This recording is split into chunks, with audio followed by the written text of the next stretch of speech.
My dear friend, welcome to Rebuild My Church Again Bishop channel.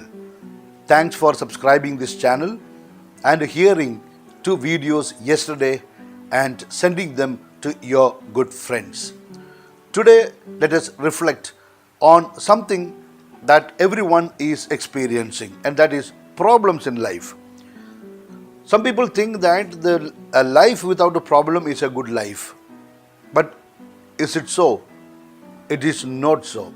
There is no one in this world without any problem. You can take the richest man and the poorest man, both are having enough and more problems.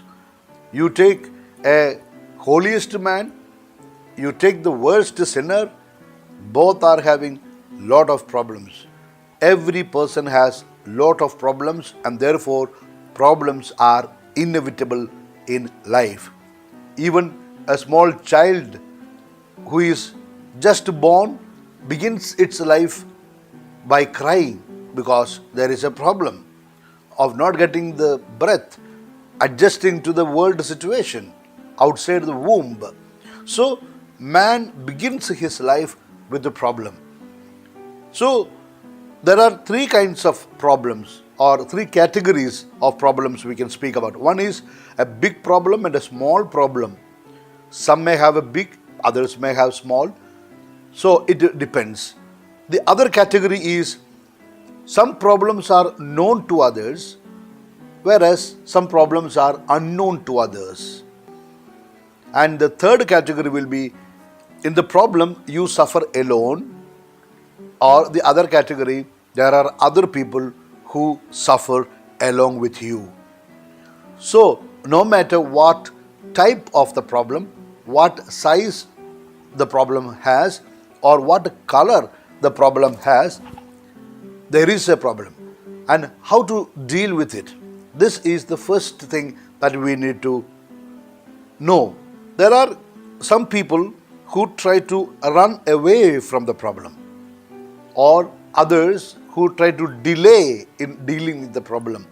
Both these ways are not any solution. It is not going to help a man in any way.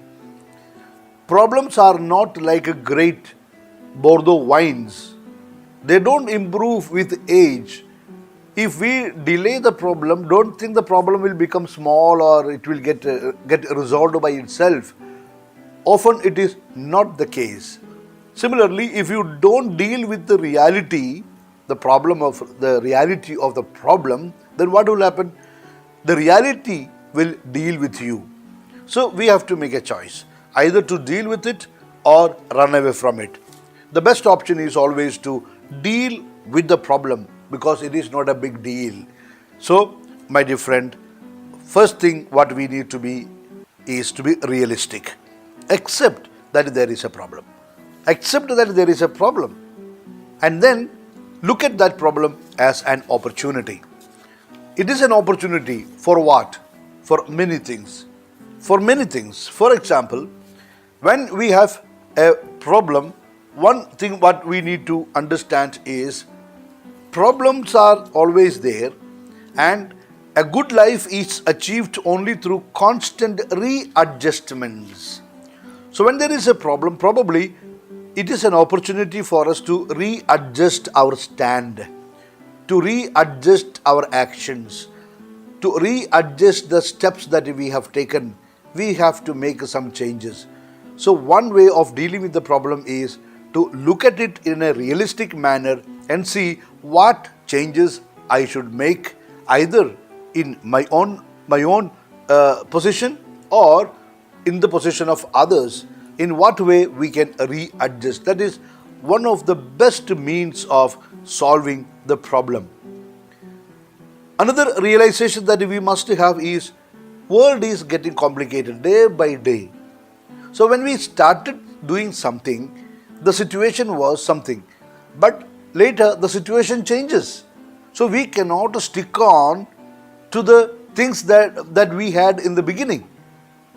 As the world is getting complicated, remember, less important is your starting point. Don't stick to the starting point. There are some people who are adamant. No, I began like this. Now I'm not going to change. No, you have to change because the situation has changed. The world has become more complicated, and therefore, what is required is to practice the art of correction. Practice the art of correction. How to do that? By revising things that are not quite working. If it doesn't work, then we have to revise those things. And how to do it? We have to do it quickly and without feeling guilty. There is no problem in changing the decision. That you don't need to feel guilty about it because the situation is warranting such an intervention. So practice the art of correction by revising things that are not quite working swiftly, quickly, and that too without feeling guilty. That is the prudent thing that we can do. And once we are ready for this, the next what we need to do is to trust in the Lord, because God sees our problems from above, and as a result God has a comprehensive idea of what we are undergoing. That is why in the book of Psalms, chapter 46, verses 1 and 2 says, God is our refuge and strength, always ready to help in times of trouble. So have recourse to God. Take refuge in God. Pray to God. He will enlighten you as to what you should do. Verse 2 says, therefore we will not fear, though the earth should change, though the mountains shake in the heart of the sea, etc. No matter what happens, even if it is no earth-shaking problem, we need not worry because God is our refuge and our strength. And Jesus has repeated or re-echoed the same thing in John 14, verse 27. Peace I leave with you, my peace I give you. Not as the world gives do I give to you. Let not your hearts be troubled, neither let them be afraid. So this is what the assurance what the Lord is giving to us. So when we have problems, what we need to do is immediately turn to God and ask for help. So my dear friend, that's all for today. Before I give you my apostolic blessing, let me make a request to you. Please forward this talk to others also for their benefit. Please listen to one more talk if possible. It will bring more blessings on you, on your family, on your children, and on your work. Now, please make an intention in your heart. Make a small prayer which is more urgent. Okay?